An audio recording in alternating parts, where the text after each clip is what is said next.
Pagbasa mula sa unang sulat ni Apostol San Juan.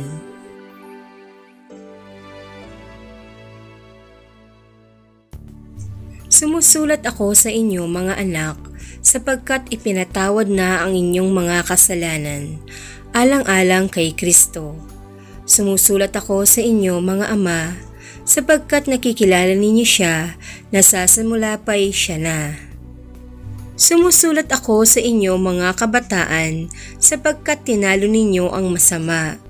Sinulatan ko kayo, mga anak, sapagkat nakikilala ninyo ang Ama. Sinulatan ko kayo, mga ama, sapagkat nakikilala ninyo siya na sa simula pa'y siya na. Sinulatan ko kayo, mga kabataan, sapagkat malalakas kayo. Nananatili sa inyo ang salita ng Diyos, at tinalo ninyo siya, ang masama.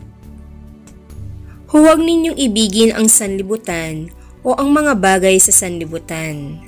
Ang umiibig sa sanlibutan ay hindi umiibig sa Ama, sapagkat ang lahat ng nasa sanlibutan ang nakapupukaw sa masamang pita ng laman, ang mga nakatutokso sa paningin, at ang karangyaan sa buhay ay hindi nagmumula sa Ama kundi sa sanlibutan.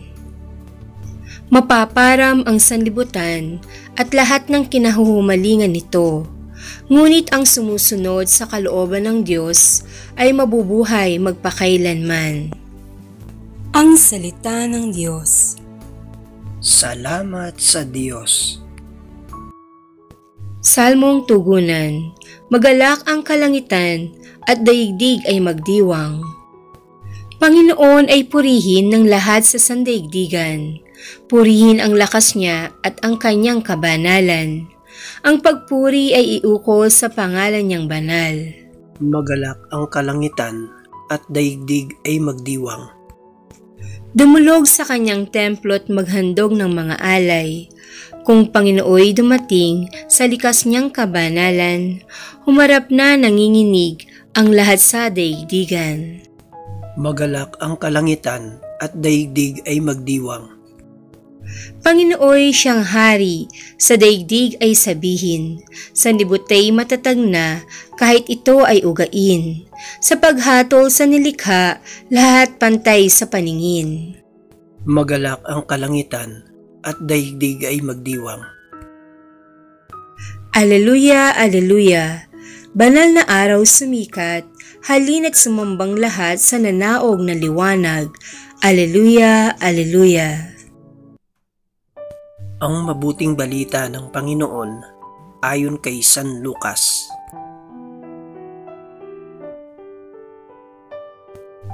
Noong panahong iyon, naroon sa templo ang isang propetang babae na ang pangalan ay Ana, anak ni Phanuel na mula sa lipi ni Aser. Siya'y napakatanda na, 7 taon lamang silang nagsama ng kanyang asawa nang siya'y mabalo. At ngayon, 84 na taon na siya. Lagi siya sa templo at araw-gabi sumasamba sa Diyos sa pamamagitan ng pag-aayuno at pananalangin. Lumapit siya ng oras ding iyon at nagpasalamat sa Diyos. Nagsalita rin siya tungkol kay Jesus sa lahat ng naghihintay sa pagpapalaya ng Diyos sa Jerusalem. Nang may sagawa na ng mga magulang ni Jesus ang lahat ng bagay ayon sa kautusan, bumalik na sila sa kanilang bayan sa Nazaret, Galilea. Ang batang si Jesus ay lumaking malakas, marunong at kalugod-lugod sa paningin ng Diyos. Ang mabuting balita ng Panginoon. Pinupuri ka namin, Panginoong Hesukristo.